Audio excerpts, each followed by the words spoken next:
our main topic today. As the 7-day Eid al-Fitr holiday period came to an end on Tuesday last week, millions had begun the return trip from their hometowns. Although the annual homecoming tradition has often caused transportation problems, it has brought great economic benefits to many regions in the country.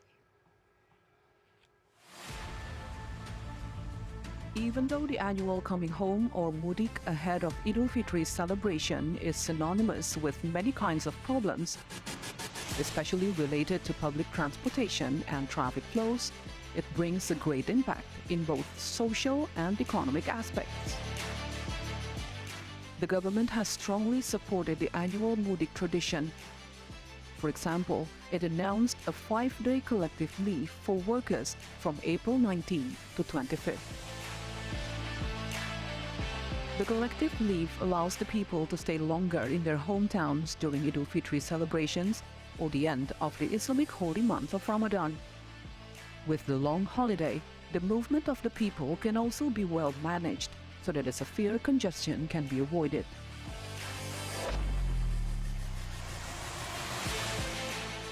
The Transportation Ministry has estimated that the number of people to go on Mudik in this year's Eid al-Fitr increased by about 14% to 123.8 million from 85.5 million last year.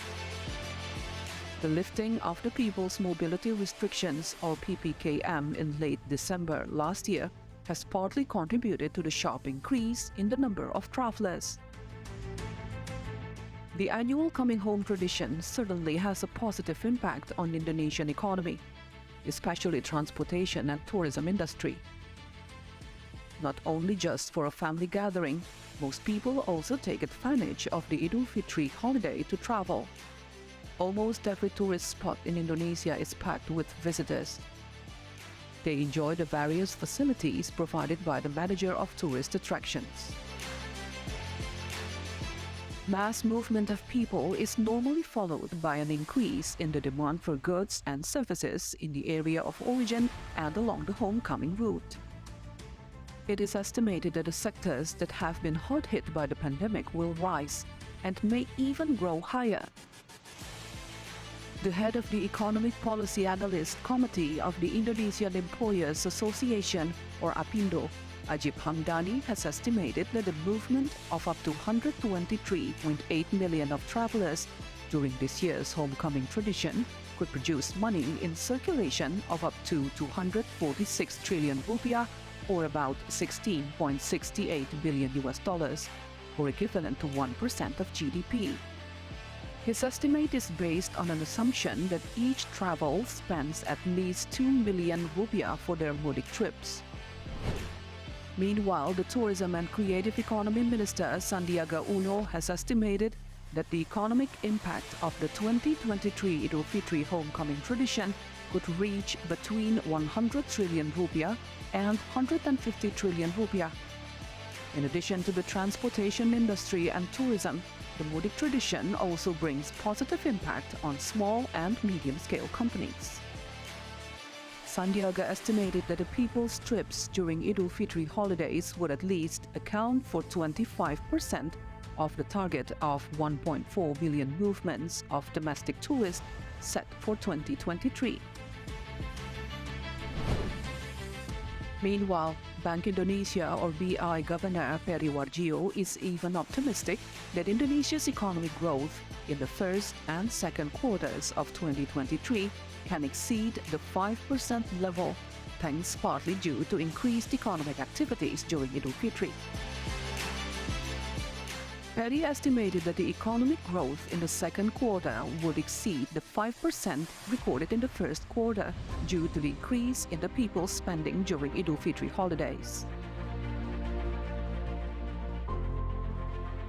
The government has successfully reduced the traffic congestion during the last 2 years, but the efforts in managing the massive flows of the large number of people during the Mudik season should be further improved so that the people can travel long distances, not only safely, but also comfortably.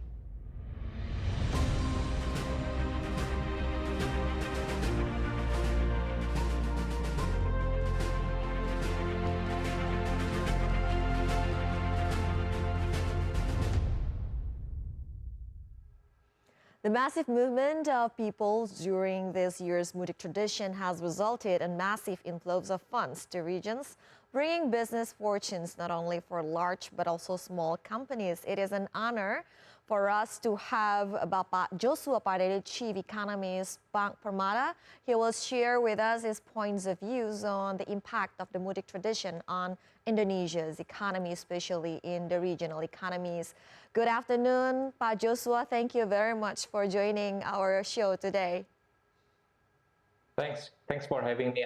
Thank you very much. Yes, it's our pleasure. So we would like to know from you, other than bringing large amount of money in circulation, what is the real impact? How big is the impact of the homecoming tradition or Mudik tradition to the overall economy of Indonesia, Pak Josua? Yeah, I think first thing first, the private consumption will likely increase. And based on our study, even before the pandemic era, the private consumption during the Eid Lebaran momentum increase always recorded beyond 5%. And this is basically because of the private consumption is driven by followed by the as we know that the holiday allowance or THR. Yeah, so basically because of the provision of holiday allowance and then the spending of the people, yeah. So basically the real impact, yeah, because of there is a movement, yeah, the movement of the travelers homecoming, yeah, to their hometown. This will lead to the spending in transportation for sure, and this also could lead to the spending for the restaurant and hotels, yeah. So basically, and other tourism sectors. So basically, not to mention the spending or the money circulation for sure. I think, but the real impact, yeah, for the local economies, I think because of there is a movement from big cities to smaller cities. This also lead to the increase in the economic activities, yeah, in so many regions in Indonesia, particularly destination for homecoming, and then of course we would see that the private consumption and then several sectors that F&B and then tourism sectors related, I think also will likely increase during the homecoming momentum. Pak Josua, how can we make this into something more than just seasonal economic activities boost to have like more sustainable impact to the economy? Yeah, of course, this only happen once in a year, yeah. But I think we have to think going forward that the homecoming momentum, yeah, should be an entry point, yeah, to showcase to the domestic travelers, yeah, that Indonesia has also so many tourist destinations, yeah, and then if not mistaken, the Minister of Tourism and Economic Creative also just released, yeah, before the homecoming momentum, they released some kind of a map, yeah, for the travelers, not only to go home, yeah, but also they can travel to so many tourist destinations along, for example, like North Coast line and Central line, and then South Coast line, for example, in Java Island. I think this could be some kind of need to be expanded, yeah, not only in Java Island but also across region in Indonesia.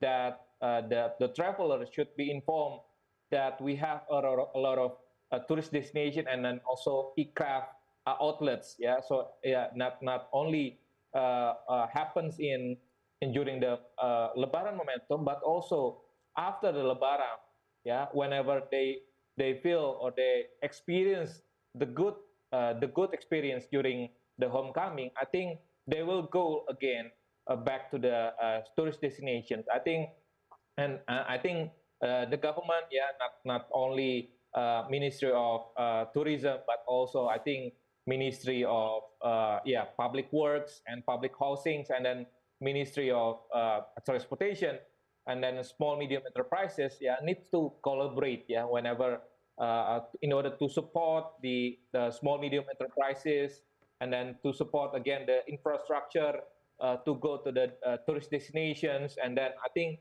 whenever there is a great collaboration, I think this situation or momentum during the Eid Lebaran could be also could be experienced well by the travelers along the year.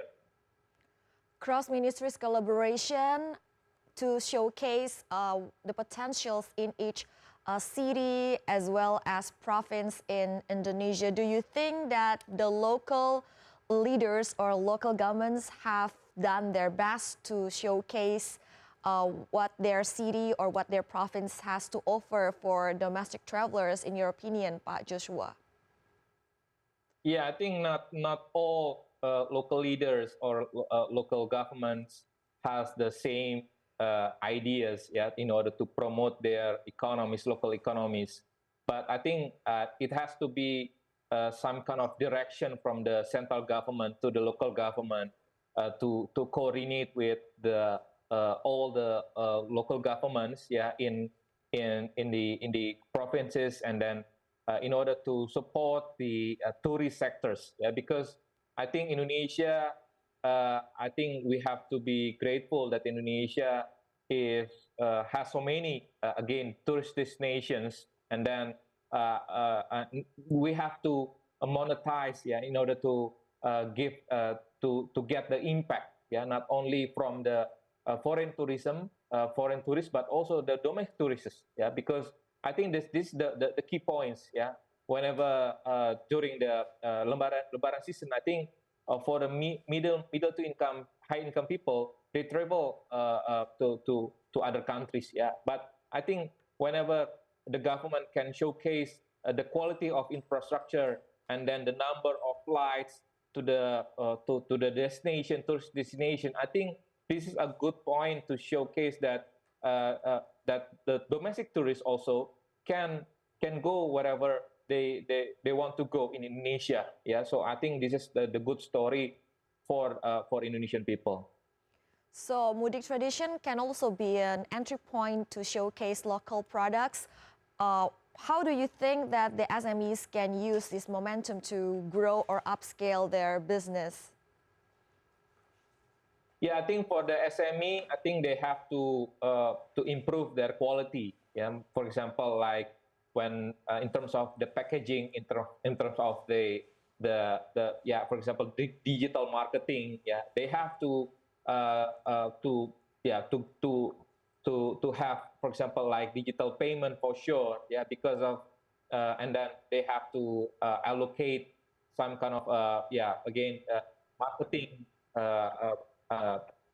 Advertisement, maybe for example in the e-commerce, yeah, they have to be connected also in e-commerce, and then and this has to be also supported by the government, central government and local government, in order to support entrepreneurs in local to build up their business, yeah. And then again the economic creative outlets and then SME businesses should be featured also in so many tourist destinations. I think that's the point. Yeah, whenever the tourist destination, there's also feature by for the yeah, for the handcraft, from the small medium enterprises, yeah, local products. I think this is the good ways, the best way to promote tourist destination, and then at the same time we promote also the local products from the SME entrepreneurs. So, Pak Joshua, in recent years, our government has built more infrastructures projects, toll roads, ports, and other projects. What do you think can be done by the government other than building those infrastructures to improve the efficiency or to become to make homecoming trips more enjoyable? Yeah, I think we have also, for example, like Bali. Bali is, I think, still currently the most destination for domestic tourists. Yeah, I think we have to expand the story Bali to other tourist destination. I think the government has planned, for example, like Borobudur, Mandalika, Toba Lake. Yeah, there are so many tourist destination has been put in the priorities of the tourism destination.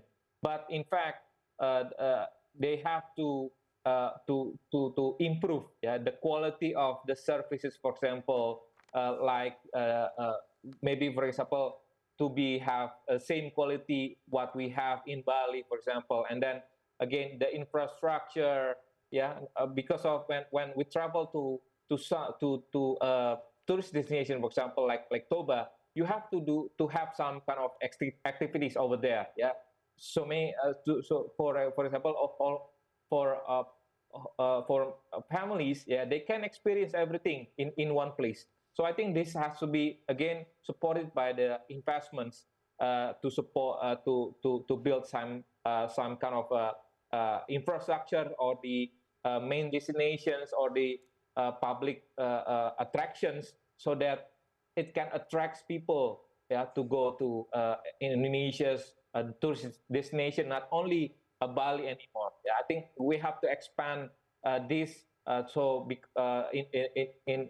In next years, I think, and then going forward, I think the travelers or the domestic homecoming, yeah, should be more convenient, yeah, to have a greater infrastructure yeah, qualities, and then the services of the hotel restaurants also improve. I think this would be should be have a good experience for travelers during the homecoming. Thank you very much, Pak Josua Pardede, Chief Economist Bank Permata, for joining us today on Economic Outlook.